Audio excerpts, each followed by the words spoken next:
Yo, everybody. Welcome to Off Panel, a weekly interview podcast about all things comics brought to you by Sketch.com. I'm your host, David Harper, and this week's guest is the writer of Fantastic Four at Marvel and Star Trek Lower Decks Warp Your Own Way at IDW, which released the day we're recording this, and the upcoming The Rise of Emperor Doom at Marvel. It's Ryan North. Thanks for coming on, Ryan. Hello. Thank you for having me. So you're, I presume, recently back from New York Comic Con. How was the con? Very busy. You'd be surprised how busy these things get at conventions. It was a lot of fun. I got to meet a bunch of readers who said extremely nice things. One woman came by and told me that we had met years ago, and she had told me that she had started a comic and stopped because it hadn't really gained any traction. And I had told her, don't do it for the traction. Don't do it for the audience. Do it for yourself. And that had an impact on her. And now she's working in comics. And I was like, wow, it's rare in life when you get to see a direct cause and effect with your actions of how they can affect people. And that was a very positive way. That's a conversation I had, 5-6 years ago, meant something to someone. So that was meaningful to me. Do you find that those interactions are pretty rewarding in terms of not just you as a person who's doing something, and so naturally you want to hear what people think, but also, like, I don't know, as a storyteller, as somebody who, I don't know, has an impact on people's lives, do you feel like it kind of refills the well of that type of energy for you? Yeah, it doesn't hurt. Yeah. I mean, it doesn't hurt. I was going to say I don't do this job for that, but that's not true. And that sounds horrible. Like, I don't do the job to have meaningful impacts on people's lives. Sure. I do it to make comic books and that's it. But it's, the truth is, it's a nice thing you can't ever bet on happening. You can't make it happen. If it happens, that's great. Some smaller subset of that you may hear about when they tell you, which is even better. And it's just really pleasant. It's rare, I think, to have an opportunity where you get to tell someone how they positively impacted your life. I can think of one chance I had in my own life where two friends of mine were getting married, and one of them was American and we're Canadian. And so there's this immigration process where they had to prove that they were in a real relationship. And part of that was get people who know you both to write a letter to the government about how well you know them. And I was like, this is a rare chance where the Canadian federal government wants me to write an essay about how great my friends are. And I am very happy to do it. And it was really nice to be able to sit down and be like, this is why you mean so much to me. And this is why I think it's great you're getting married. And you don't normally get to write essays about how great your friends are and give them to your friends, but this is one chance where the federal government demanded that of me, and I was happy to do it. That is a very unique experience you had. Did you say, I want to give this directly to the government? You can't read this. This is private. I let them read it. I want them to read it. Yeah, I know. The reason why I brought that up, though, is because I was actually just listening to an episode of Manga Splaining with Chip Starsky and David Brothers. And oh my God, I'm completely forgetting Chris Butcher and Debbie Oki. Yeah, I couldn't remember what Chris's married name is now. Anyways, Christopher Butcher. And Chip was talking a little bit about how going back to cons is it re-energized him in a real way. And It is interesting to think about that because you've been doing a lot of travel lately. You went to San Diego Comic-Con specifically for the Eisner Awards. You also went to London for visiting the Fantastic Four set. Just a quick jaunt. Just a quick jaunt, just across the pond to go over there. The London town, yeah. You've mentioned over email you've been doing some trips for work and other things. How much travel have you been doing? It seems like a lot. It has been a lot, especially these last few months. I will say that I kind of expected when I started Fantastic Four, like that's Marvel's first family, surely this will involve a lot of travel to conventions. And it really hasn't. I think COVID has changed a lot of things and people are still recovering from that. But it hasn't been as busy as I thought it would be. It was just these last few months have been very, very busy with a lot of running around and traveling. And the bright side is I've gotten pretty good at travel. Like I'm pretty good at going through the security lines quickly and knowing my place and working in an airport and all this stuff that is a useful skill to have for travel. I feel like I'm back on top in having those skills, which is the world's most humble brag. I'm good at airports. Hey, you know what? That's a real skill. And sometimes you got to have those reps in. If you took a break, you might lose them. How do you manage writing while you have all that travel going on? It's a spreadsheet of what I have to do each month. And then in my calendar, I have what I have to do each week. And I know from years of doing it that I do my best work in the morning. I know that on a good day, I can write about 7 pages. And so if I budget a week for an issue of a comic, that gives me 2.5 days to write if everything goes perfectly, and twice that if everything does not go perfectly, and time to revise and all that stuff. So it's just time management. The downside is you have to get good at saying no to things, and that is a skill I do not have and have worked hard to develop. Because I want to say yes. I want to be like, yeah, I would like to do this. And it's been really hard to turn down stuff that you would like to do because you know that you don't have the bandwidth for it. You don't have the time for it, and you will really regret it if you say yes. Are you talking about like projects or travel or like everything? Everything. Because travel, you're like, oh, it's one day. How much could it be? But there's a day on each end of travel, and it's really hard to get a lot done during that. If there's time zone changes, that can knock you over for a day or two. It's just being realistic about what you can do. And that's, it's the freelance lifestyle of feast and famine. And you want everyone you're working for to think and feel like that they're your best and only customers, when really you're writing, 3 books this month, and they all have to feel like they're the most important thing in your life. And they are when you're writing them. But time management wise, you can't say, oh, sorry, I couldn't finish this comic because I was doing a comic for someone else. No big deal. Yeah. I mean, the tricky thing is like, I've talked to people who will tell me things like, you want to say yes because you don't know when you're going to be offered something like that again. Yep. I don't want to say it's a trap, because that is a nice thing to happen. But at the same time, it's like balancing out like saying yes because you don't know when you're going to get it again versus saying no because you're a living human being who needs time to live your life. That's always a tricky balance. Yeah. Yeah. And I've been lucky enough to get close enough to overwork / burnout that I can, knock on wood, sense when things are going too far in that direction and pull back. Because I mean, the joy of doing this job is that you get to write stuff that you love. And the second it becomes work, it becomes easily 2 to 5 times as hard to do. Like, I will very happily write my 7 pages that day and come out of that feeling great. But if it's work, that is like pulling teeth all day, and I come out of that exhausted. And so I'm always trying to make sure that I keep the work at a level where it does not destroy me.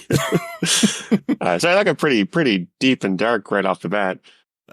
Let's make it a little bit lighter. I told you before when I emailed you about coming on the podcast again, that through a strange quirk, this is your 3rd time on the podcast, but somehow, actually, it's like, I think I've interviewed you more times than that. Every time it's either about a specific project or it's with another person in Erica Henderson. And so I normally have, for first-time guests, I want to talk about the person's background. And I wanted to start with literally when you started reading comics, because from what I understand, you actually didn't start reading until you were in university, where you went into a comic shop and just kind of bought things at random and based on the cover. Yeah. What drove the decision to go into the shop to begin with? Because you weren't a comic fan before. Was it just like a whim and you're like, let's see what happens? No, it was more of a, when you see someone and you're like, that person is extremely attractive. Yeah. I would like to talk to them. And then you don't. But sometimes that person is not a person, they're just a medium. And you don't have to talk to them. You just walk into a store and start buying things, and that's very easy. So I had this general idea that, I knew of Batman and Superman and Spider-Man through just cultural osmosis, but I had this idea that I think, I think I like comics is sort of the idea. I like words. I like pictures. I probably like them together. I'd read like Bazooka Joe and whatnot, but, comics that came for free with a stick of gum. But I just had this general idea that comics was something I would enjoy. And so I got a job after graduating high school, and my first paycheck went into a comic book store and just literally picked books, not at random. I just off the cover, stuff that looked cool. And the 3 books were Dark Knight Returns, and that's Miller and Klaus Johnson. And who else? Who am I forgetting? Lynn Varley. Lynn Varley, yes, of course. Lynn Varley, that's ridiculous. And then the other book was Superman Peace on Earth, which is less well known, but it's almost like a picture book by Paul Dini and Alex Ross about Superman being like, I'm Superman. Why don't I cure world hunger? And both those books were great and sort of blew my mind of the things you could do. Like, here's Superman, a character that I had in my head as just, the big, strong, punchy guy, putting a sincere effort in to solve a problem like hunger. And he fails at it. Superman does not succeed in this mission. And I thought that was the coolest thing I've ever seen. And the third book, I forget, and it was garbage. But 2 out of 3 ain't bad. exactly. You walk in a random bookstore and pick 3 books at random, and 2 of them are life-changing books you still love 2 decades later. That's a great batting average. And so I gave myself an education all through undergrad in comics of just, I'd go in the store and I'd buy comics. And I mostly bought non-cape superhero stuff, indie stuff. I see you have the Alec collection by Eddie Campbell behind you on the bookshelf. I love him. And got really into comics as a form and a medium. And then my last year of undergrad, started a webcomic. And I'd somehow, because I've been reading so much of these indie comics, I didn't really understand in the way a child doesn't really understand that comic writer was a job. Because everything I read was one person doing everything. And I was like, well, I don't draw. So I'll start this webcomic where it's the same pictures and I change the words, and that'll be my little hack. I didn't understand that you could, hire someone to draw for you and be a writer. I got there eventually, about 10 years later, but that is my strange secret origin for comics. So that comic was Dinosaur Comics. And I love that you kind of hired an artist. It was just a CD you had purchased that had clip art on it, right? Sure was, yeah. So it was like 1997 when I bought this. At the time, CD-ROMs were kind of new, exciting. You could get these big, almost like, in the 60s, someone would pull their wallet out of that fold-out thing of photos of their family. Oh, yeah, yeah. My dad still has one of those.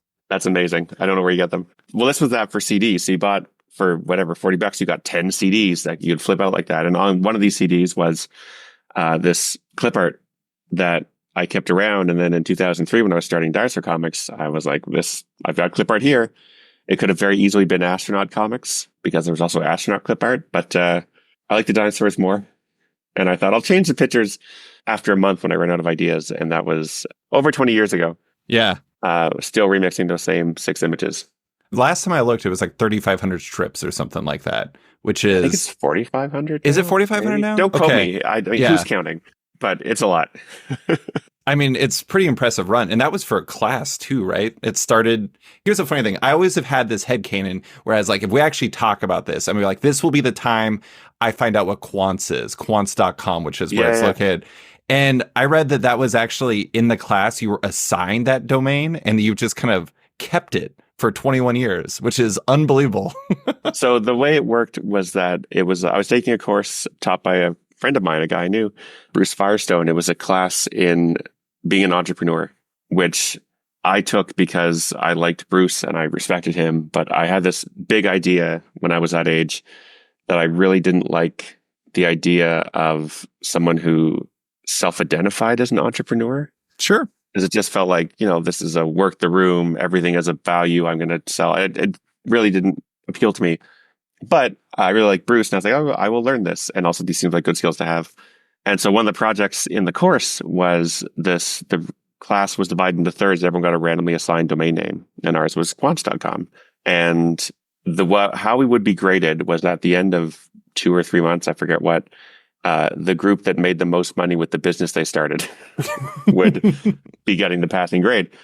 And, that's a lot to throw a bunch of strangers into. And after a month, my group had done nothing. And I was like, well, I don't want to fail because I know the teacher. And so I said, whatever, it's Saturday. I'm going to make a comic and put that up and we'll sell some merchandise. And we did actually win that competition because we were the only ones who actually had sales. Mm-hmm. It was a hard course, but it was randomly assigned and I kept at it and I liked it. So for listeners that don't know, Dinosaur Comics is a long running strip of 2 dinosaurs in conversation and a third who pops up in the third panel. And basically, it's not basically, it's the same structure every single time. It's just the words that change. Better than it sounds, I always say. It's amazing. I mean, honestly, there was a local alt paper called the Anchorage Press that I would go and I'd read that. I'd read News of the Weird and I would read Savage Love. And those would be like the 3 things I would read over lunch. And like Dinosaur Comics was in there. And I would just go and have lunch during my day. And it was always an absolute pleasure. But it's interesting, though, because I think in some people's minds, the idea of having just this rigid structure every time would be like, how am I supposed to make this work for, let's say, 4,500 strips? Right. Do you find that the constraints of that comic are helpful rather than harmful to you as a creator? I mean, the answer obviously has to be yes, right? You don't get 20 years into it being like, this is really impossible. I don't know what I'm doing. I need to change this. Gotta get a pterodactyl in here.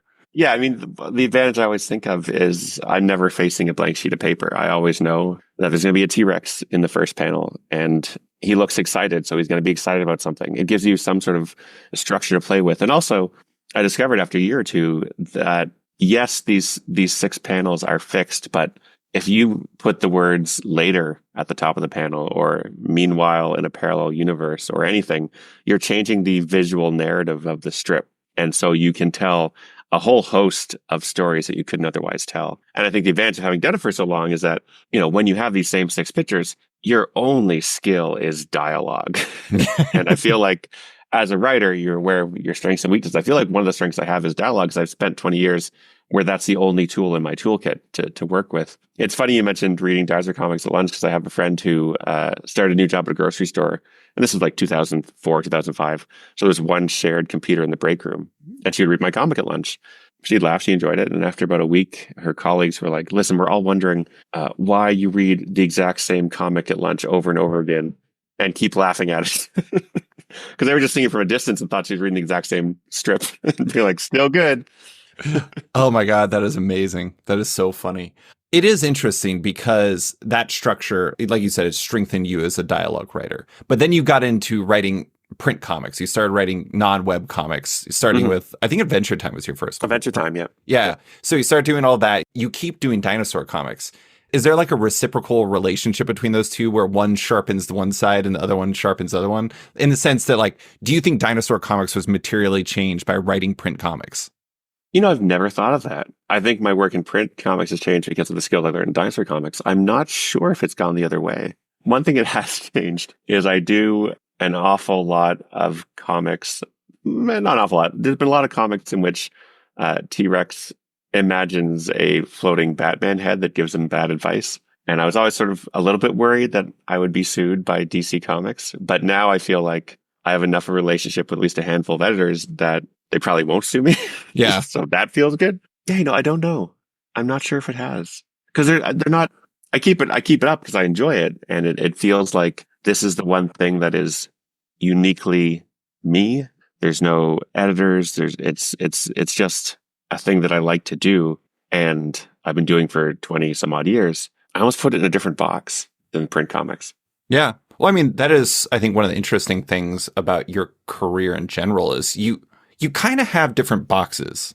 A lot of boxes. Yeah, it's kind of interesting. Like when you think about like people who, I mean, Machine of Death kind of stemmed from Dinosaur Comics, but it's also kind of its own species. And then you have all your different books, like the Romeo and Juliet book, and you have How to Bet Everything, How to Take Over the World. Yeah, exactly. But then you have Dinosaur Comics fans, and you have, I mean, in Marvel stuff alone, like Squirrel Girl fans are not necessarily one for one with Fantastic Four fans, and so you have a kind of an amazing amount of boxes for a person who, I don't know, I don't want to say write similar projects because they're all their own species, but they do kind of belong in their own thing, even though they have you as a commonality.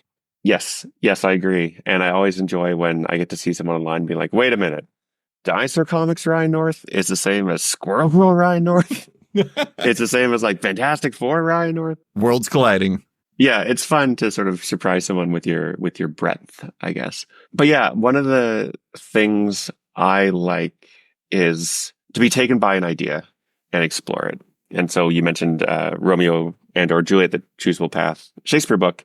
The first one I did was To Be or Not to Be, based on Hamlet.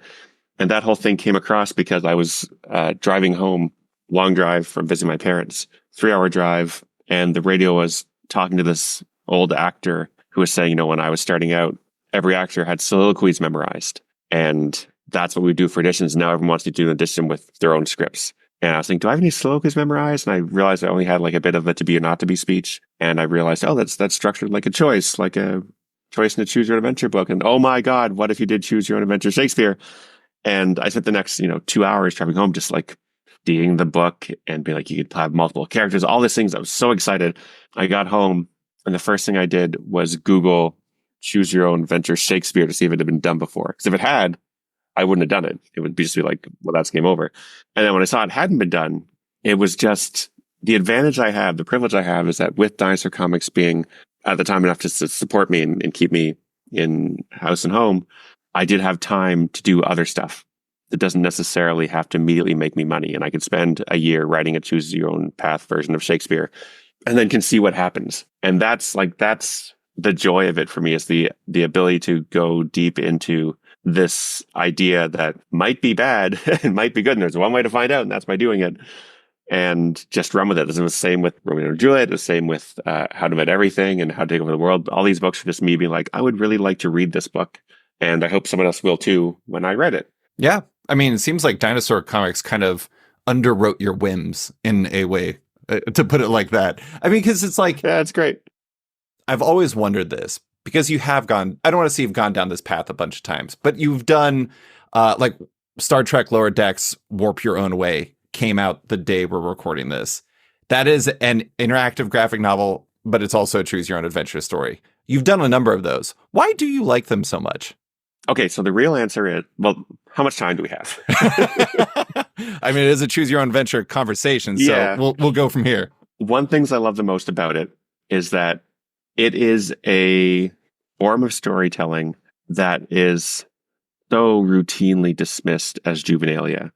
It's got a branching narrative, which gets dismissed as kid stuff, not a real book. It's in the second person, which like English teachers are almost loath to even teach, because it's your first and third person. That's where the real art happens. Second person is a gimmick. So it has all these strikes against it. But because of that, there's not a lot of real exploration done in this. There is a lot of interactive fiction in computers and stuff. There's really cool stuff happening there. But in books, there's less of it, which means that you get to do stuff that you're exploring virgin territory, whether it's globally virgin or just new to you. This is stuff that like I can't read essays about the best way to write a choosable path adventure. There's not a lot of research papers, a meta narrative of how the choices you give the reader tell a story on top of all the other stories you're giving them. Because the fundamental premise is a lie, right? It says choosable path adventure, or choose adventure, whatever verbiage you have. It's saying you decide what happens next. And that's not true. You decide what's happening next from a choice of decisions that I've already made for you as an author. And so there's intent behind that. And that meta narrative of the set of all the choices also tells a story and can be used thematically. There's a bit in We Are Not to Be where we have this climactic battle on a pirate ship, which Shakespeare has in his original play. It happens off stage, but Hamlet escapes from pirates. And in that one bit, you have three choices during this fight over and over and over. No matter what choice you choose, you always win. Because I wanted you to feel like, oh my God, I'm making the right choices. I'm invincible. I'm unstoppable, which is how Hamlet feels at that moment. And, this idea of using choice structure to reinforce theme and character in different moments is something really cool that I know has been done before, but I got to come up with it myself independently because there's a dearth of critical analysis there. So for me, it's the fun of it, and it is the novelty of not knowing where the limits are. And it's the same for comics, right? Like you look at the printed word, we've had that for hundreds and hundreds of years, and we kind of have a pretty good idea of what you can do with a novel. Like there's pretty sturdy walls there. But my idea of a great comic is one that has, great art, great story, whatever. But usually it's doing something that I haven't seen done before in the medium. And that is a ridiculously high bar that is routinely cleared by my favorite authors. Video games the same way. Great games do stuff you haven't seen done before. Like that's exciting to see this art form that does something, and you didn't know it could do that. As a reader and as a creator, they're both really thrilling things to see. And I want to spend time in these media where I don't know where the walls are, where I don't know what's impossible and what cannot be done. So it's this exploration and this sense of surprise and possibility that attracts me to comics and to video games and to nonlinear second-person narratives. They're all tied into being less critically respected and less critically analyzed. And also, they're all young mediums. Mm-hmm. They're all new with still things left to explore, which is very exciting to me. And now, a quick word from one of our sponsors. Warning, warning, warning. You have been reported by Oni Press for possession of Skin Police #1, the visceral and violent vision of 22nd century hyperaction, coming to comic shops this October. In the year 2142, fertility levels will plummet, illegal clones will become a thriving underground black market for desperate families, but unbeknownst to everyone, 3 in 4 of these genetic duplicates will degenerate into psychologically unstable killing machines at some point in the life cycle. Whoops! Fortunately, the United States of Europe has decided to take up the unenviable task of hunting these human time bombs before it's too late. To the government, they're the duplicate, identification, and capture division. To everyone else, they're the skin police. The worst part of the job? It's always the one you least suspect. From rising stars Jordan Thomas and Daniel Geet comes the page-turning science fiction spectacle 2024. Skin Police #1 in comic shops everywhere this October. And now, back to the show. I do think it's funny, though, because as much as a choose-your-own-adventure story is kind of, I don't want to say stigmatized, that's probably not the right word, but it's like, it's frowned upon in terms of literary terms by a lot of people. But the interesting thing isn't the job, this is a wild oversimplification of your job, and I apologize about this, but isn't the job of a writer being the one who chooses the adventure from all different possible paths anyways? Like, you're just choosing the one of everything you could. Yeah. And there's this famous Roger Ebert essay before he died. He was arguing that video games can never be art because if you imagine Romeo and Juliet where you could choose for them not to die at the end, that ruins the whole theme of the play. And I was like, well, the first thing I did was not have them die because I wanted to give them a happy ending. And what Ebert was missing was he thought if you had choice, then anything could happen and it's outside of control. When it's not, whether it's video games or a book or anything, you're still exploring a narrative space that has been constructed for you and mediated for you by an author. And so I give you choices, you're choosing from them, but you're still in a space that I've decided. The other thing that's really powerful is that when, like, the number one piece of writing advice people get is show, don't tell. Don't just tell your reader, show them. And in second person, you get to break that. It works perfectly. Like, I can just say, Romeo is a young man who wants to kiss a woman. And you'll say, great, thanks for telling me that. I've got it. And then I can break it. I can say, do you want Romeo to kiss a boy? And your reaction is not going to be, oh, Ryan's a bad author, because you already established that Romeo is super straight and wants to kiss women. You'll say, oh, yeah, my Romeo wants to kiss a boy. Mm-hmm. And you take ownership of those choices. So not only do I get to tell, not show, I can break what I've established. And it's fine. It's actually a plus. It feels like you're getting away with something. Like, there's such a joy and a chaos in these books where you decide what happens next that it always feels to me like you're getting away with something, especially the Shakespeare books where I'm taking the most canonized, ridiculously celebrated author in English language and be like, yeah, you want to do something else? Let's have fun with it. Let's see what happens. I might be reading too much into your background, but do you feel like you went to school for computer science and got a master's in science with an emphasis on computational linguistics? Correct. And you also did a number of things involving building webcomics tools where you basically are problem solving the life of a webcomics creator, like Project Wonderful for funding. Mm-hmm. Do you feel like, not just on Choose Your Own Adventure, because I imagine that could really help with like the pathing, having that type of skill set, but do you feel like your computer science knowledge and background affects your story brain in a real way?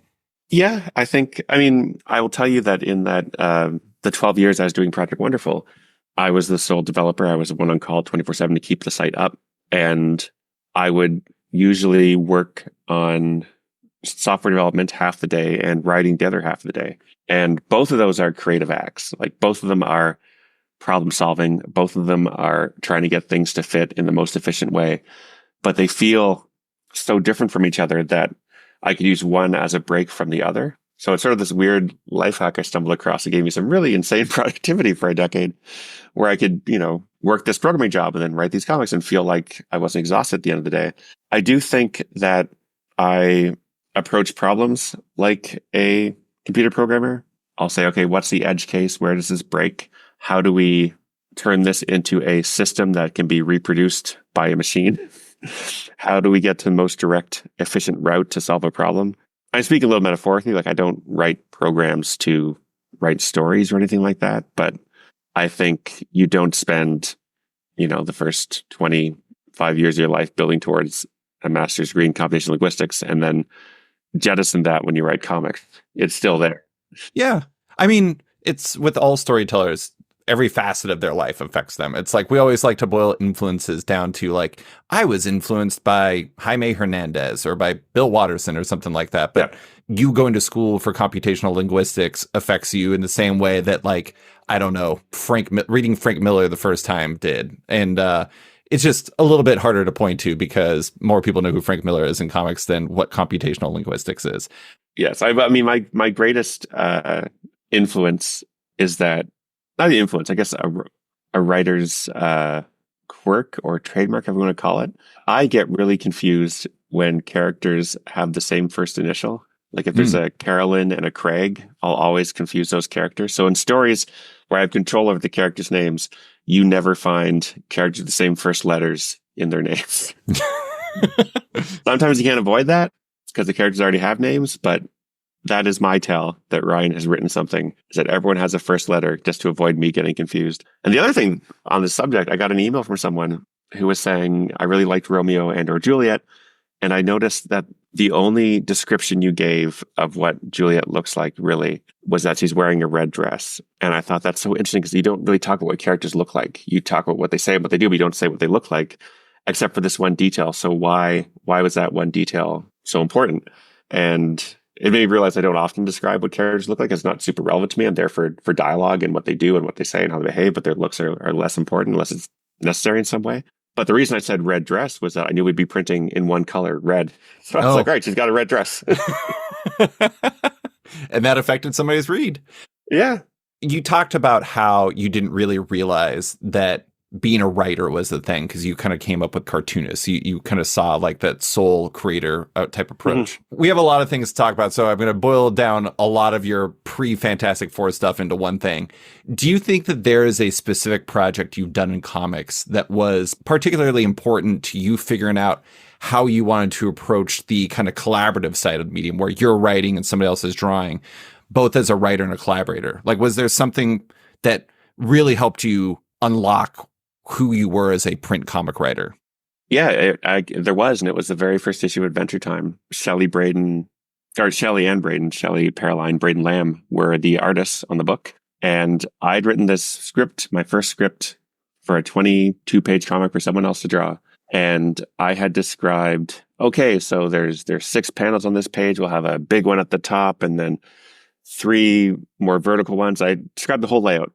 And there was a sequence in the first issue where Jake was falling from a great height and turned to a parachute. And they completely ignored my layouts and instead did something much smarter, which was tall vertical strips. So you see him falling across the page. I remember looking at that and being like, oh, right, they're visual thinkers. This is what they're good at. Yeah.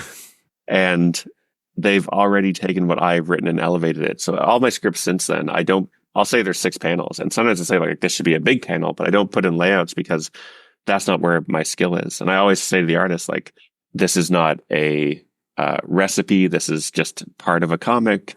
Throw stuff out, move panels around, merge them, split them, do whatever you want.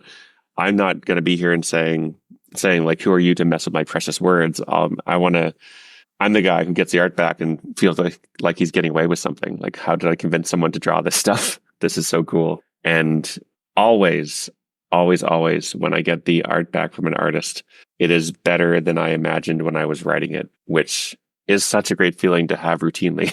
Of being like, I did my best, and now I'm getting something back that's better than my best. Like, that's great. Well, and also you've worked with a lot of different, very talented artists who also are storytellers in their own right. I mean, like Erica Henderson, amazing storyteller. I mean, like Albert Montes, who you worked with on Slaughterhouse-5. I mean, that guy is just like, his brain operates on a different frequency in like the best possible way. And I imagine each project you get like a little bit of something. Maybe you have a pretty set idea as to how you want to approach things, but maybe there's like a little something in each one where you're just like, I get this 1% more this way or something like that. Yeah, I always prefer to know who the artist is when I'm writing a book because it lets me, even doesn't show up on the page, it lets me think that I'm playing to their strengths at least. Sure. With Slaughterhouse-5, I actually wrote that adaptation before we had an artist, which was very challenging. And the nice thing Albert told me later was that when he was approached to do the book, he was like, you can't do it. It can't be adapted. It's impossible. And then he read the script and he's like, God damn it. And he pulled it off. And so that was, incredibly flattering to have Albert tell you something like that. And it made me very excited because when I was writing it, I couldn't really imagine what these characters look like. How do you nail down a look for Billy Pilgrim across 40 years or Kilgore Trout? What does he look like? And so in the script, I just lifted the description that Vonnegut gave of these characters and said, here's what we've got, knock yourself out. And then when Albert sent over these character designs for the book, it was incredible just to look at these and be like, yes, clearly that is Billy Pilgrim. And yes, that's Kilgore Trout. Like all of them were exactly who they needed to be in a way that once I saw them, I couldn't imagine them any way else. Mm-hmm. And his strength at character design was and is just phenomenal. It really elevated the book into something that I still think is very special. I mean, the thing with that book is that I adapted it, but Vonnegut wrote it and Albert drew it and colored it. And so it feels like I have one little finger in the wheel, like I'm maybe 10% responsible. And so I had a very weird feeling of reading a comic, reading Slaughterhouse-Five, the graphic novel, and finishing it and being like, man, I wish I could write something like that. Oh, wait, my name's on the cover. It was a very, very fun experience. And Albert said that you were the one who did it. So there is that. But, we talked about the boxes. You had, like, in your career, you've had some fascinating turns. I mean, you wrote a Galaga adaptation, which I think is absolutely amazing. A video game that I did not realize was adaptable, and yet you did it. Yeah. How do you decide which projects to take on? And not just for comics, but for everything. Like, is there a guiding principle, or is it just what feels right? It's basically what feels right. It has to feel fun. I can tell you with Warp Your Own Way, that was Heather Antos at IDW being like, we had this idea to do a non-linear Star Trek Lower Decks comic. And I know you said you're very busy, Ryan, but I wanted to let you know that we had this idea. And I was like, Heather, I can't not do this now. Like, this is the perfect Ryan book. I mean, it's Star Trek and Choose Your Own Adventure. That's like, yeah, that's you. That's me. There's no way I can not do this now. And the fun thing with that book is I had done a Star Trek comic previously for Lower Decks. And Star Trek is the one media franchise that I have spent basically my entire adult life thinking about. And I know I've seen every episode of Star Trek. I have all this knowledge. So I thought this will be easy. Like, this isn't like when I started Squirrel Girl, I didn't have any Marvel knowledge. This is me just showing up and I'm going to write this like gangbusters. And then I started to write it. And I discovered, oh no, this is really hard because I can't do this storyline because there was something similar in 1969 that Spock said, and I can't do this storyline because in 1991 O'Brien said we can't do this. And all these walls, and it took a really long time for me to get those issues written, much longer than I thought. And so for Warp Your Own Way, I was like, well, Heather, I'm really busy, and we'll have to work out this schedule over the next 12 months where I'll do like 20 pages here and 20 pages there. And by the time we finish, we'll have it all, and it'll just barely fit in your publishing schedule. And so we negotiated all that. Everything was fine. And then I started to write on January 1st of 2023. And the first day I wrote 20 pages. It went so quickly. And then the next day I wrote 20 pages, and I was like, something's happening here. And I wrote the whole book in that first month. Wow. And I didn't tell her, because I was like, what if it's bad? So I let it sit for a week, went back and reread it, and like, no, this is good. There's edits, obviously, but like, have I leveled up as a writer? Am I now a super fast, prolific writer? Never happened again. Hasn't happened since. But this one project just went perfectly. And so I got to send Heather an email when my first deadline came up, like 6 weeks later, to be like, Heather, I'm really sorry that I will not be able to meet the deadline, our first deadline that we negotiated. I'm afraid I can't meet it because I wrote the whole book and here it is. He was like, why did you phrase the message that way? Because it's more dramatic. It's more dramatic. It was fun. But yeah, it was a book that just, the structure was such that all my blockades fell apart. And it really was a joy to write. And it's a book where the structure of the narrative, the fact that it's a nonlinear, you choose what happens thing, is also part of the story. Like all the story, the theme all work together nicely. I'm so pleased with it.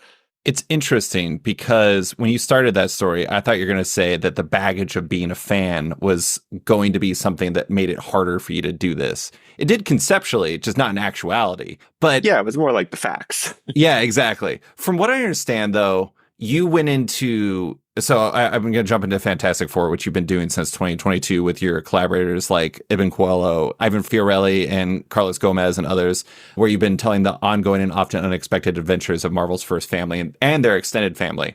And from what I understand, you did not have like a significant Fantastic Four background before then. No. You didn't come in with that baggage. How is coming into a project like that, or like Squirrel Girl, where you don't have that fierce infrastructure behind you of having read every Fantastic Four comic in the last 63 years.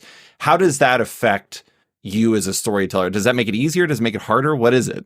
It's scary. I mean, but it's scary in a way that I've been in a way that I've been scared before.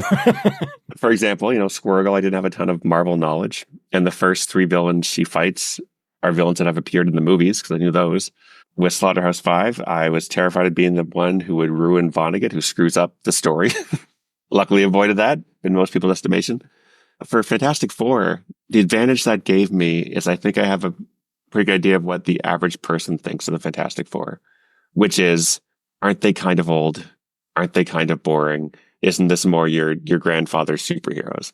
And there's nothing wrong with the Fantastic Four. The characters are great. I think it's just people think the book's been around since the 60s, and so will have to read 80 years of comics to know what's going on. And so my pitch was like, look, the characters are great. The premise is great. Let's just make an accessible Fantastic Four book and let's have it be a bunch of short stories, science fiction short stories. It's what I wanted to read. And then when I got the job, I remember writing issue 3 and being like, oh my God, I think of a new story every month with, what have I done? 5 main characters, cool sci-fi premise, a twist, some moments of emotional recognition and change. I was like, this is really hard. Like this is hard mode comics. And I was sincerely worried that I'd sign myself up to do the impossible for a while. And then I was reading some of Kurt Vonnegut's letters, and he was talking about when he was coming up, you could make a living selling short stories to magazines. You just write a new story every month and that would pay your rent. And I was like, okay, well, this is possible. I'll just imagine that I have a publisher called Marvel Comics who really wants a new short story from me every month. So I'll just keep writing them for him. And it's been really fun. It's been really gratifying. I honestly did not expect the book to last a year because it is so different than what's come before. They're not big sci-fi epics. They're short little stories about this family of weirdos who roll into town and find a problem and then solve the problem for someone. But I've really enjoyed doing it. And to start it, to answer your question, I guess, I read a bunch of Fantastic Four comics, and I didn't read all of them because I felt like at a certain point you get diminishing returns and have that Star Trek problem where I knew too much. Yeah. And I knew all the stuff I couldn't do, and I couldn't see what I could do. So I tried to, I read the first most of the Stan Lee, Jack Kirby books, and then all of the major stories since. But there's stuff I haven't read. And the fear there is there are people alive today who have read every single Fantastic Four comic that's ever been printed. And you have to appeal to them and also appeal to someone who has not read anything about the Fantastic Four and goes, isn't that like there's a stretchy guy and a rock guy and a fire guy and an invisible woman, I think her name is, and also appeal to them. But the joy of it is that the characters are really, no pun intended with Reed, flexible and timeless and great. And in the same way you can sit down with a random episode of Star Trek and still have a good time and learn the characters, the storytelling, you have the same thing with Fantastic Four. And I also have the advantage of an editor like Tom Brevoort, who has this depth of Fantastic Four knowledge. So when I say, I want to have them shrink down and deal with a subatomic particle, he's like, oh, you should use the Reductocraft, last seen in 1971. I'm like, thank you, Tom. Love the name, love the design. Let's do it. Was that the 1 to 2 issue kind of cap on an arc length, or an arc being used very generously here for a 1 issue story? Was that part of the pitch when you first came in? It was 100%. Yeah. Because I had been doing Squirrel Girl with 4 issue arcs and then a single standalone. Mm-hmm. And the standalones would be a little more experimental. The same thing with Adventure Time, where you do here's a comic from the first person perspective. Here's a silent comic. Here's a choosable path comic. I'm a formalist at heart. I like to play with the medium, so I want to do stuff like that. And the pitch was like, yeah, let's do short stories. Comics is a not inexpensive hobby. Let's have a book you can pick up and get a full unit of story out of it and be like, that was cool. And also, ideally, it means that you can say, oh, yeah, go to your comic store and just pick up an issue of Fantastic Four and you'll have a good time with it. You don't have to be like, okay, so we're in the middle of this 6 issue arc, so you'll want to go back and find the previous 3 issues. And I just want it to be accessible. I want it to be something that was easy to read. And so the single short story was part of it from the beginning.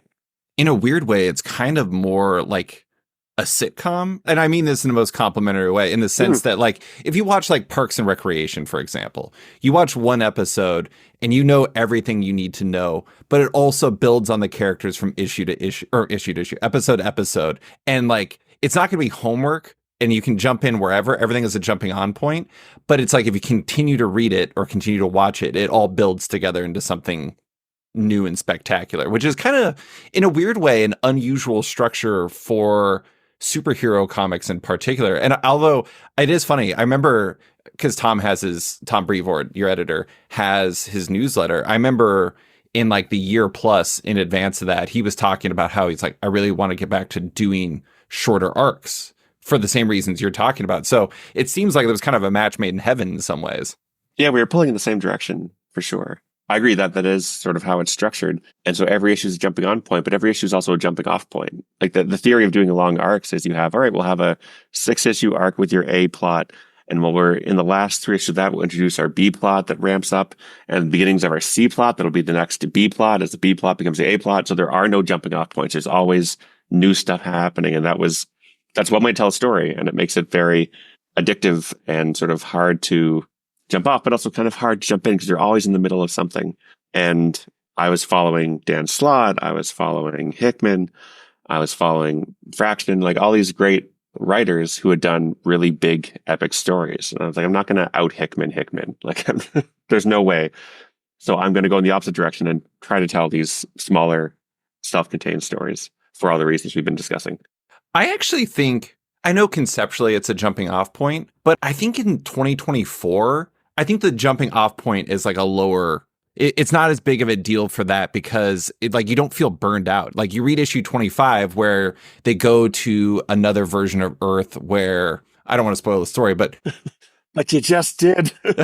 I'm sorry. Anyways, and then you read like issue number 26 where Reed and Johnny team up to solve a problem. I mean, a lot of the stories you can boil down to X and Y solve a problem. And like, that's a lot of them.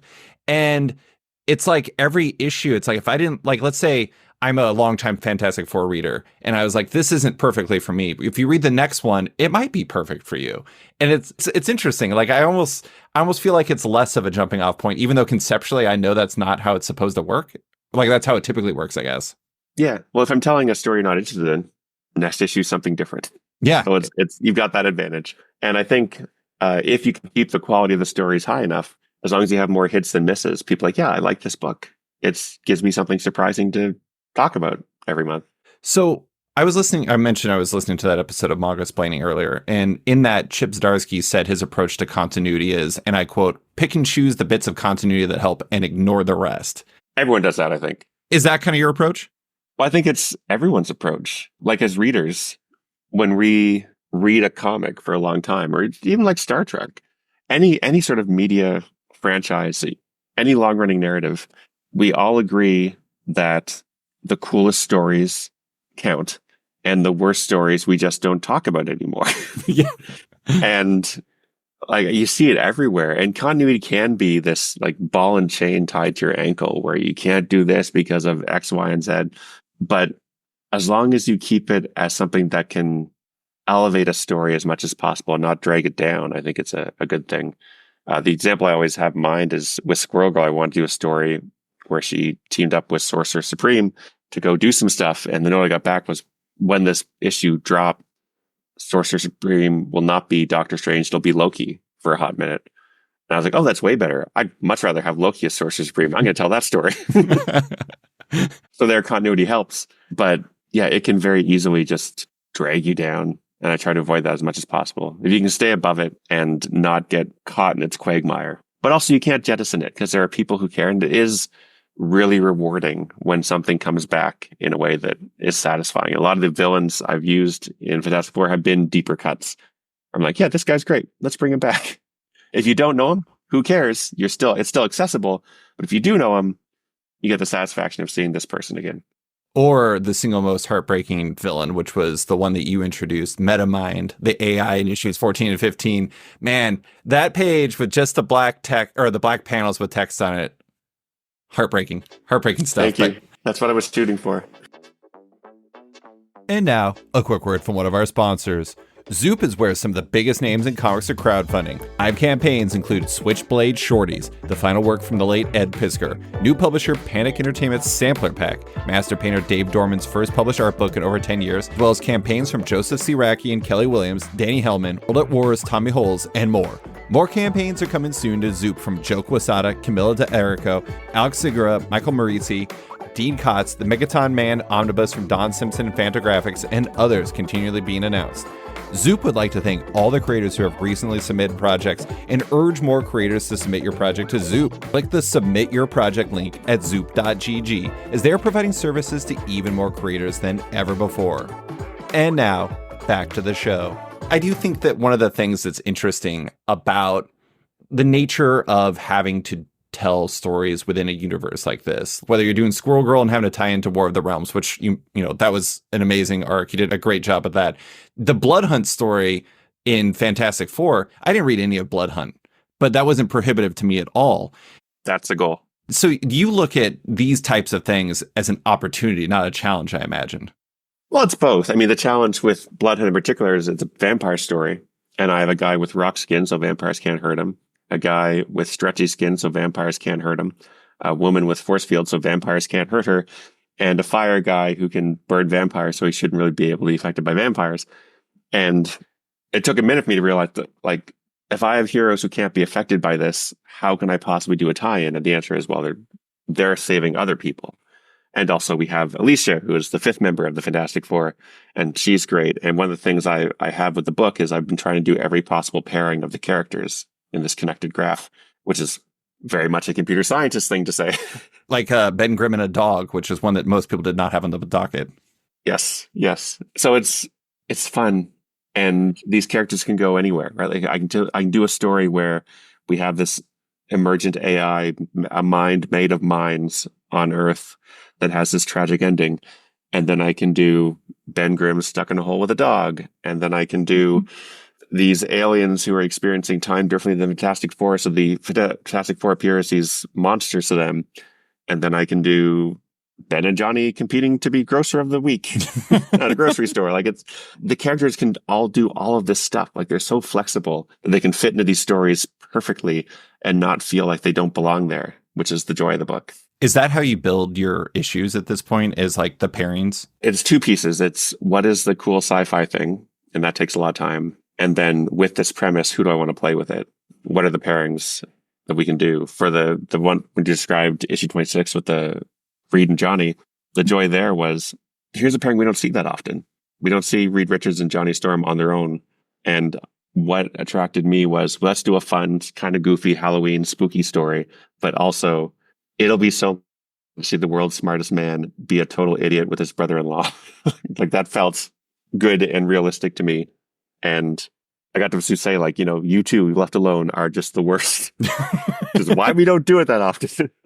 I do like the idea that they kind of snowball each other, where it's just like they're constantly building on each other's energy, where one's like, oh, I have a crazy idea. And Reed's like, well, I'm interested in crazy ideas and seeing what the possibilities of that might entail.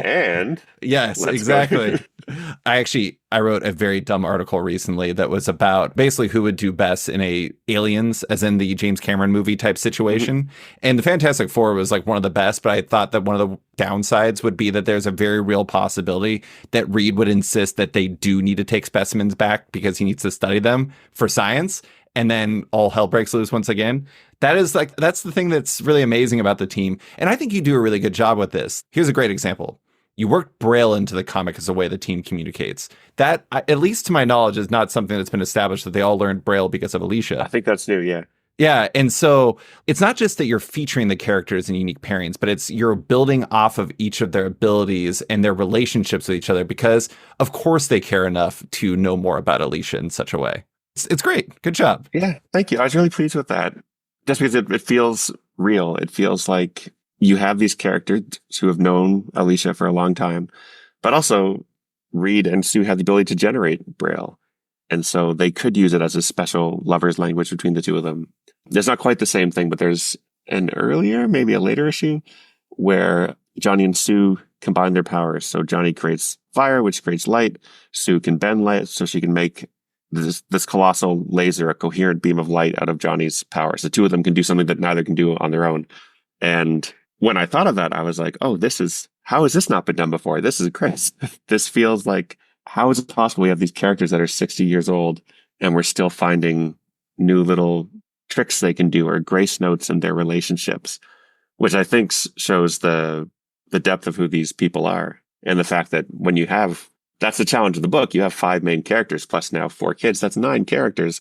One of the reasons the kids went away for the first year was that I needed to get a handle on these first 5 before I introduce 4 more in the mix.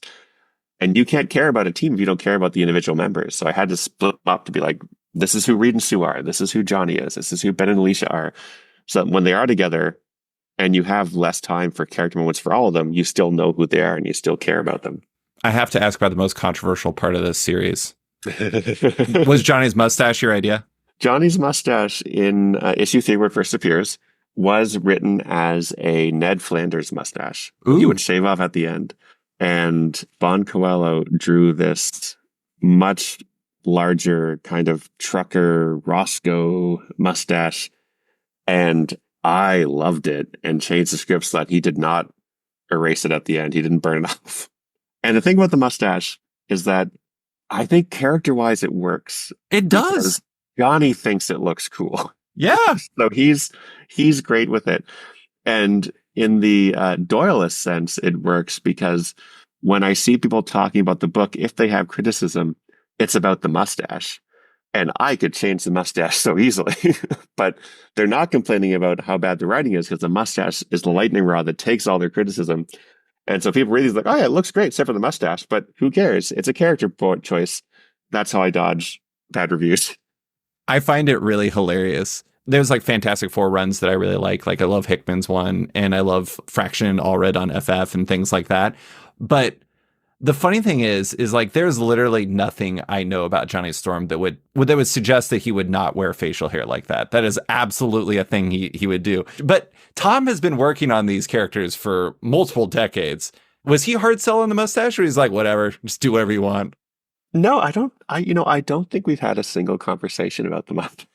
It's funny because like I read letters columns and it's like, you're right, it is a lightning rod in a very fascinating way.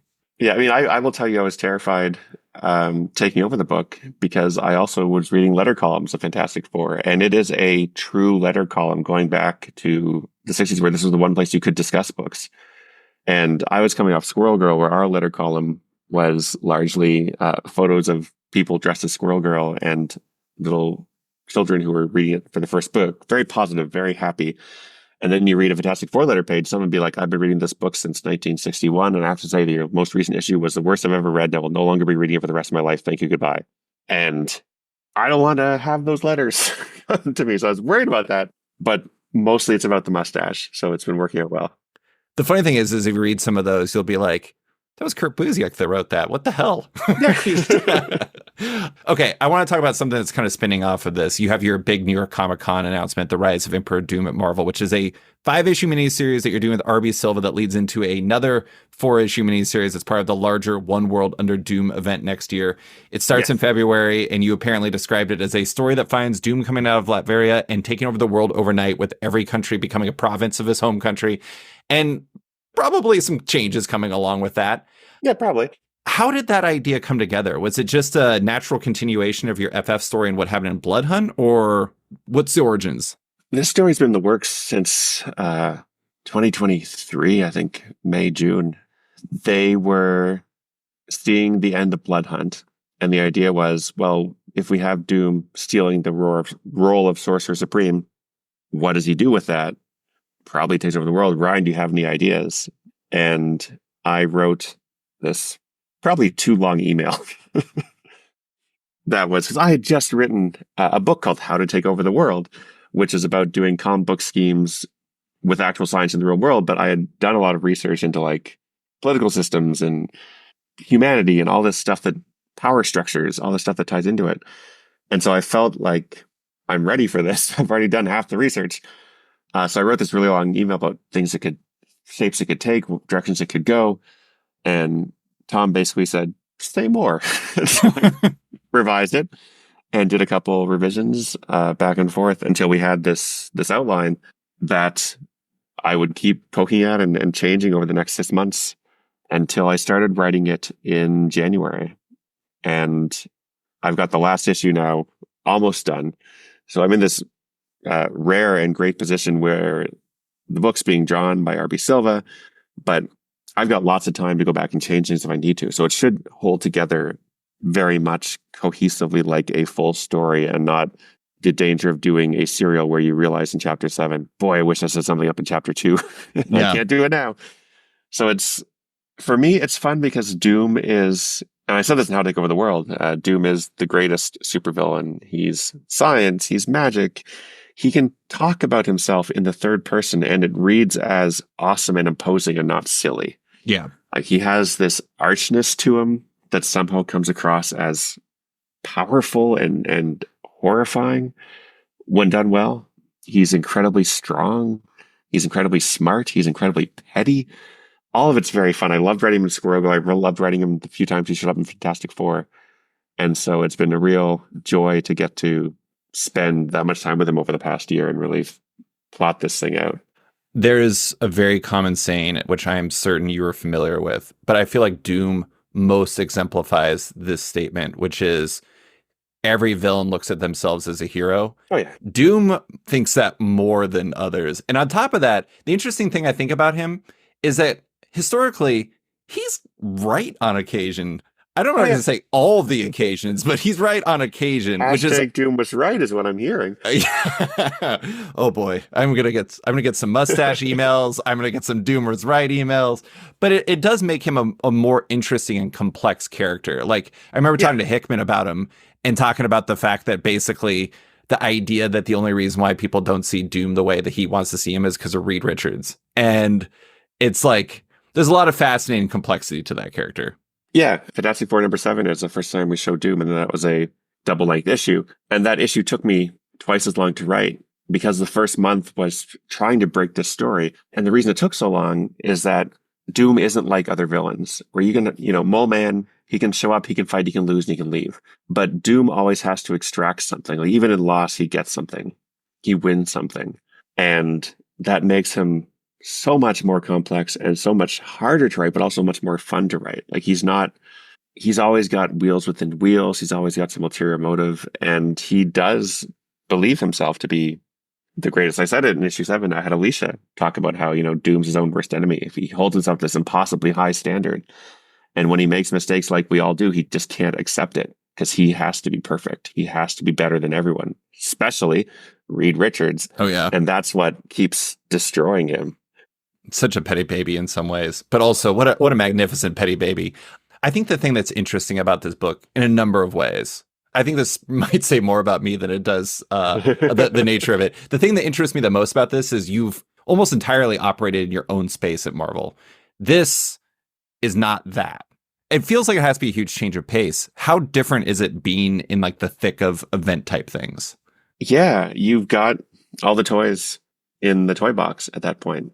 And part of the challenge where, I haven't written a lot of Black Widow, so I need to write Black Widow. Even if she's just here in 3 panels, I want her to read as Black Widow and not just an Eric person. The other joy is that you sort of turn off the part of your brain that says, I can't do that because it's too big. Because this is where you get to go big. This is where things can blow up in catastrophic ways, and you can deal with those consequences. Or you can change the state of the world. We did a Squirrel Girl graphic novel called Squirrel Girl Beats Up the Marvel Universe. And because it was, I think, 100 and some odd pages of story, it made me realize that when you're doing a monthly book, your unit of story is that issue. And if I blow up the moon at the end of a Squirrel Girl issue, that affects everyone else. Like, Spider-Man has to have the moon blown up in his book. But in the graphic novel, since it was one unit of story, I could blow up the moon and repair the moon within that issue, and it would be fine. It wouldn't affect what Spider-Man was doing because it somehow all takes place in one instant. But when you're doing an event, you get to blow up the moon figuratively, and it affects everyone else, and they get to play with it. So I'm very aware of, like, I don't want to ruin other people's books. I don't want to step in the way of the stories they're telling. But also, I do have a bit more rope to do these big crazy swings and to tell a story that you couldn't tell otherwise. It needs like 9 months, 10 months of narrative space to tell, that needs this scope of the entire planet Earth to play with. So it's fun. I mean, I have the same feeling I had with Fantastic Four when it started. I started writing well ahead of schedule. So when issue 1 came out, I was on issue 7, say, and I thought, well, I hope you like it because there's half a year more to come, and it's already done. And it's the same with Doom, where we're so far ahead in it that I really hope people like it because there's 9 months of it. In a weird way, this is kind of a funny comp. It kind of reminds me of Dinosaur Comics or what we were talking about it earlier, where it's like Go on. there's constraints to writing an event that there aren't in other books, where you have to like establish the rules and follow rules and stuff like that. But there's also the opposite of it, where it's like you can do, like you said, there's more tools in the toy box, or there's more toys you can play with and stuff like that. And it is interesting where it's like, in some ways, your ceiling, like your available ceiling is much higher, but also there are very specific rules you have to fit that ceiling within, if that makes sense. Yep. Yep. And you also get to have really fun conversations with other writers who are tying into your event. And they'll say, well, can I do X, Y, or Z? And you're like, well, you can't do X because that conflicts what we have here. But if I change this a little and you change this a little, then it would all work. And you're doing like this literal, very clever problem solving for these narrative issues. And then party's like, but none of these people exist. We can say, none of this is all made up. Like, why? We can change whatever we want, but you want it to fit within these two stories, your story and the tie-in story, and they both have to sing and they both have to feel like they stand alone on their own in a vacuum, but also support each other. So it's more complex. I can see why they don't do it every day, because it is a lot of overhead and complexity and negotiation and all sorts of stuff. But it's also very gratifying to make the universe feel like this is something that is happening to everyone. Mm-hmm. And this is something that matters in a way that you don't normally get to see in a shared universe. And it gives you the ability to, when you have a scene that takes place in a war room, put Squirrel Girl and Brain Drain in said war room. So there is that. You got that, eh? Yeah, there was no way I was going to do my Marvel event and not have Squirrel Girl in it. I couldn't get her entire cast because at a certain point, people don't want to draw 40 characters in a room every panel. So I had to make some focused cuts, but she is there. And Brain Drain is there, and Nancy Whitehead is there too. Oh, I didn't see Nancy. Okay, I love it. Not that she's in that panel necessarily, but she's in the story. This is a sentence I never expected to say, but RB Silva draws a hell of a brain drain. Yes. Really he draws great a hell stuff. of everyone, but especially Brain Drain. Like, the thing I love about Brain Drain is he's a brain in a jar in a robot body, and whether you draw him cartoonish or realistic, he always looks faintly absurd and threatening and awesome, and I love him for it. It does make me wonder. I just want to put I want to put Brain Drain into different war room type situations. Like, I think you could put him in Doctor Strangelove and it would actually work. Well, getting at Squirrel Girl for a sec. The fact he works in Squirrel Girl so well is, to me, very counterintuitive, because that is an all ages talking squirrel comic, and it's very optimistic. And then you have Brain Drain, who is this like nihilist. Yeah, a nihilist brain in a jar on a body. Yeah. And he's bleak, but he's so funny. And he's this sort of cheerful nihilist. And it clicks so well. I think he can go in basically any war room and have a rapport with people. The funny thing, so you picked Adventure Time or Adventure Time #1 as kind of the most instructive and most informative to your experience as a writer. But it is kind of interesting looking at Squirrel Girl. As you know, I'm a bit of a fan of that series. I do deeply appreciate that, actually. Squirrel Girl is, in a lot of ways, the exact foundation of your FF or your Fantastic Four run. Yeah. Structurally speaking, like, pairing characters together, non-violent solutions. Blending actual science and comic book science in a way exactly. that lets them both coexist. There's no coding montage yet in Fantastic Four yet, but I'm sure we're getting there. But it is interesting to look at that, because it's like, when we were talking about boxes earlier, I think if anybody likes your Fantastic Four run, they would absolutely love your Squirrel Girl one. Yeah, I hope so. I don't know if there's that much crossover, because a lot of times when you're a superhero fan, you're like, I am a Spider-Man fan, or I am a Fantastic Four fan, and never the twain shall meet.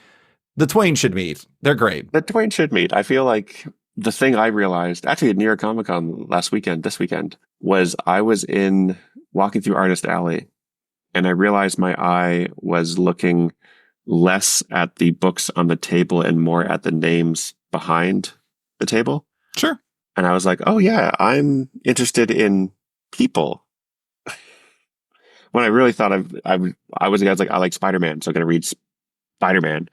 But now I'm like, oh, I like, RB Silva's work. What's RB Silva up to?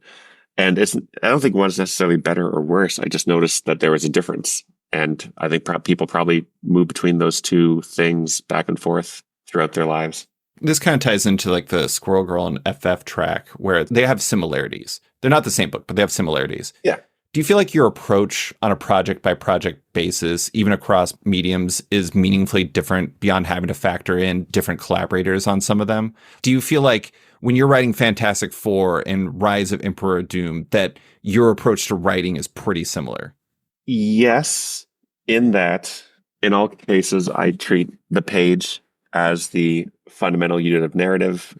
I think of the story on a page by page basis. I start at the beginning and work towards the end and sort of collect 20 pages that work in that order from start to finish. The process is largely the same, I think.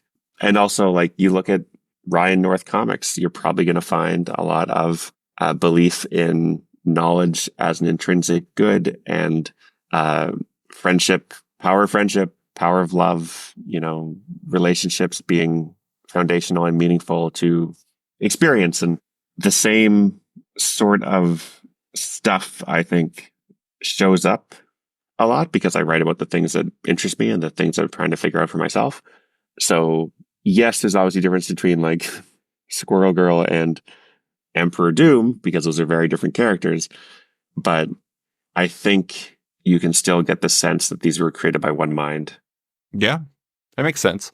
I think it's interesting. There is, to some degree, it feels like not all fans, but some fans have this idea that the creators on a comic are almost stewards of something that they're passionate about, and they must treat it with utmost respect, which means that they should not bring themselves into the book. But every comic and every book and every this and every that is always influenced by the people who make it. And like, if you're working on a book and you're not going to make it a book like Ryan North would make it, what the hell would you be doing? Like, you can't be a cover band. You can represent yourself and that's it, right? Yeah, I think you always have to be trying to do new things. You can't just like do the same thing over and over. But I do think that, you read a Cormac McCarthy book, you can probably have a sense of what the shape of that story is compared to a Margaret Atwood book. Yeah. Like, those authors have written tons of different stories, but there's stuff that makes them who they are. And if you like spending time inside that type of story, that type of brain, then that's the artist you'll be attracted to. Yeah. Last question I have for you. So you have options. I think you have an unusual number of options, especially even for a typical comic writer. You could just focus on books. You could put the computational linguistics background to work. I don't know. Maybe you could become a coder. Who the hell knows? You have a lot of adventures you could choose, I guess is what I'm saying. And yet comics continues to be a focus. What keeps you coming back to comics? Why is that such a medium you just can't help but keep coming back to? Yeah, this is the best one. And we're not on video, but imagine me holding up a page of prose, an open book, and beside that I hold open a page of comics, an open comic book. You put those two side by side, I guarantee your eye goes towards the page of comics first. It is a more intrinsically fun medium, in the same way that like movies rather are intrinsically fun. Even a bad movie is fun to watch because it's fun to watch pictures move on a screen. And I feel like why wouldn't you want to work in a medium that is intrinsically fun? Or even if you write the world's worst story, it's like, well, I like reading comics. It feels like a nice bonus to me. The fact that it is, for me and for most, such a collaborative medium. I get to work with these incredibly talented artists. And, I know Marvel doesn't do this intentionally, or comics companies in general don't do this intentionally, but I have become really great friends with a lot of the artists I've worked with, like Erica Henderson or Braden and Shelley on Adventure Time. And it's almost like a blind date professional collaborator service. Arranged marriage is how I put it. Yeah, it's great. And I like writing books. I write some comedy nonfiction and stuff, but that's very solitary.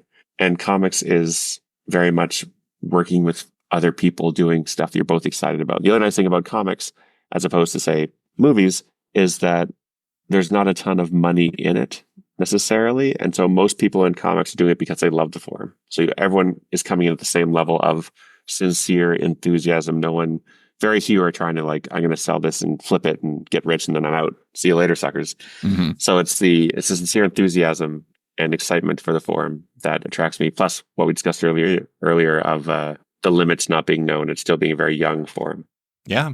Well, I'm very excited to see what comes next. Obviously, I will have enthusiasm for whatever you do. I will be reading, Ryan, but that is all I have for you. Thanks for coming on to talk about Fantastic Four, Dinosaur Comics, choosing your own adventure, and everything else. I really appreciate you taking the time. It was my pleasure. Thank you so much. Thanks for listening to this week's episode of Off Panel with writer Ryan North. You can find him on Twitter, Instagram, and Blue Sky, and his work in Fantastic Four and Star Trek Lower Decks, Warp Your Own Way. Big thanks to Deanna Chapman for stepping in to edit this episode. If it sounds better than usual, it's because of her. Love Off Panel, want to support it? Subscribe to the podcast on Apple Podcasts today and give the show a rating or review while you're at it, but 5 stars only. You can also support the show by backing it on Patreon. Find the show at patreon.com/offpanel. And when you back it on there, you get early access to each week's podcast, as well as weekly content and more. Want even more? Subscribe to my subscription comic site Sketch at sketch.com for long-form articles, interviews, and the rest of the site's content. You can find Off Panel and Sketched on social media by following it on Twitter and Instagram at @SketchComic or following me at @SlicedFriedGold. Big thanks to all my existing patrons, including David Byrne, Milton Lawson, David Wilson, Joe, Benjamin Wilkins, Chris Hacker, John Neesmith, John Auerbach, Dustin Weaver, Ninja Assassin Love Story webcomic, Brandon Heyman, Aiden Hammond, Kenny Myers, Faith Aaron Hicks, Yeah Comics, Ben Rowe, Cameron Brown, Jonathan Breen, Danny Ollie, Charlie Stickney, Tom Drennan, Jeremy Thomas Burke, Jared Schwab, Scott Dunn, Chip Mosher, Seth Pomeroy, James McEwen, Andrew Lehman, Christina Merkler, Scott Place, Travis Gibb, Darcy Van Polges, Tom Evans, Reed Beeman, Kelly Zudakonic, Max Wood, Jeremy Lambert, Brian Hold, Near Levy, Jason Hussad, Kieran Gillen, Jonathan Kent Uratam, Henry Johnson, Django Boren, James Tynan IV, Chris Langford, Jason Wood, Tom Peachy, Ben Domstead, Rom V, Nick Walker, Petra Coyle, Isaac Oren, Keeps and Tights Podcast, Klaus Vandeven, Submen Industries, Jack Mulqueen, Carl Kerschel, Robert Masella, Elza Chartier, Luke Nakashoji, Dr. Luke, Scott Hazelwood, Canadian by Proxy, Bradley Rader, Carl Troy, Brandon Pills, Patrick Power, Declan Shelby, Dan Garino, Adam Freeman, Ben Wild, Brian Klein Q, Leona Kangas, Nick Bennett, Daniel Whitfield, Susanna Polo, Reed Hinkley Barnes, Mario Tiambang, Andrew Carita, Stephen Holt, Philip Myra, Chris Pacella, Torin Grunbeck, Fuzz Bubbles, Christopher Todd, Transmitter Down, Waltz Comics and Books, Akil Wilson, Alex Dimitriopoulos, Terry Dodson, Wesley Giff, Sean Kirkham, Julio Anta, Brett A. Schmidt, Jason Goodmanson, Paul Reinwand, Vita Ayala, Akil, Philip Seavey, Al Ewing, David Kelly, Jason Massey, Adam Bogert, Matthew Taylor, Nick Patera, Jacob Sorelli, Ford Gilmore, David Baraldi, Nick Hall, Bjorn Basin, John Hendrick, Ian Maxfield, Cliff Chang, Carl McMahon, Adam Heifel, Fiona Staples, Mark Abnett, Michael Shirley, Tom Barnett, Jim Demonakos, Norbert, Nick Lowe, James Kaplan, and Mission Comics and Art in San Francisco. You guys are all the best. A quick thanks to Wolfpack for letting me use their song Outro as the show's opening theme, and to Upright T-Rex Music, who wrote and performed Off Panel's outro and ad music just for the show. Check out their music on Spotify because it's completely delightful. Thanks for listening, and tune in next week for another episode.